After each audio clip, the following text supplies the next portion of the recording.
এইবারের অম্বুবাচীতে আমরা গিয়েছিলাম আগরতলা। আগরতলায় প্রত্যেক বছরই অম্বুবাচী উপলক্ষে মেলা বসে। তো আমরা এবার দেখতে গিয়েছিলাম। এখানে কিন্তু প্রায় অনেকটা জায়গা নিয়ে মেলাটা বসেছিল।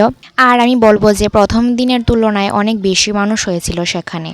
আমি সেখানে গিয়েছিলাম আমার ২-৩ জন বান্ধবীর সঙ্গে। তো মেলা ঘুরে বেশি দেরি না করে আমরা কিছু ফটো তোলার পর অবশ্যই আমি বেরিয়ে পড়েছিলাম কিছু খাওয়ার জন্য।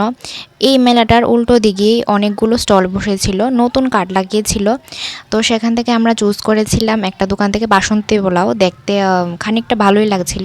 তো আমরা ৪ জন মিলে একটা প্লেট থেকে আমরা টেস্ট করেছিলাম, যেহেতু জানতাম না কীরকম হবে, ভালো হবে না খারাপ হবে। তো আমরা রিস্ক নিতে চাইনি। বাসন্তী পোলাওর সঙ্গে দিয়েছিল মাংস।